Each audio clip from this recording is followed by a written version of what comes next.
గంజాయి రహిత రాష్ట్రంగా మన రాష్ట్రాన్ని చూడాలని ముఖ్యమంత్రి ముఖ్య ఉద్దేశమని శ్రీ శిశు సంక్షేమ శాఖ గిరిజన శాఖ మంత్రి గుమ్మడి సంధ్యారాణి అన్నారు.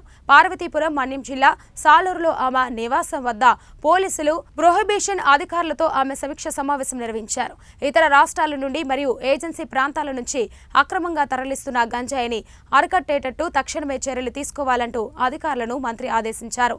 చెక్పోస్టుల వద్ద పటిష్టమైన తనిఖీలు చేయాలని అధికారులకు పలు సూచనలు చేశారు. పిల్లలలో మార్పులను ఎప్పటికప్పుడు గమనించాలని, చెడు వ్యసనాలకు బానిసలు కాకుండా చూడాలని తల్లిదండ్రులకు మంత్రి సూచించారు. రెండవది డిగ్రీ కాలేజ్, ఇంటర్మీడియట్ కాలేజ్ అందరికీ కూడా ఎస్ఐ గారు వెళ్తారో సిఐ గారు వెళ్తారో మీ ఇష్టం.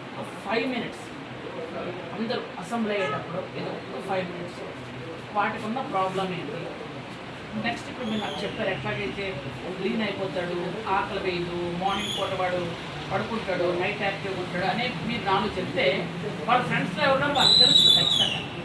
అంటే పేరెంట్స్ తెలియకపోవచ్చు కానీ ఫ్రెండ్కి మాత్రం ఖచ్చితంగా తెలుసు. కాబట్టి ఫ్రెండ్స్ అనుకుంటారు ఒరే మీ ఫ్రెండ్ పాడైపోవడానికి మీరు సహకరించకండి.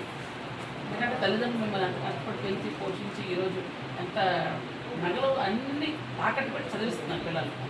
అది కొద్దిగా మీరు చెబితే వాళ్ళకి బాగుంటుంది, సేఫ్గా ఉండాలి. ఒకటి. రెండవది డిగ్రీ కాలేజ్, ఇంటర్మీడియట్ కాలేజ్ అందరికీ కూడా ఎస్ఐ గారు వెళ్తారో సిఐ గారు వెళ్తారో మీ ఇష్టం. 5 minutes అందరూ అసెంబ్లీ అయ్యేటప్పుడు ఏదో 5 minutes వాటికి ఉన్న ప్రాబ్లం ఏంటి, నెక్స్ట్ ఇప్పుడు మీరు నాకు చెప్పారు ఎట్లాగైతే లీన్ అయిపోతాడు, ఆకలి వేయదు, మార్నింగ్ పూట వాడు పడుకుంటాడు, నైట్ యాక్టివ్గా ఉంటాడు అనే మీరు నాలుగు చెప్తే వాళ్ళ ఫ్రెండ్స్లో ఎవరో వాళ్ళకి తెలుసు ఖచ్చితంగా. అంటే పేరెంట్స్ తెలియకపోవచ్చు కానీ ఫ్రెండ్కి మాత్రం ఖచ్చితంగా తెలుసు.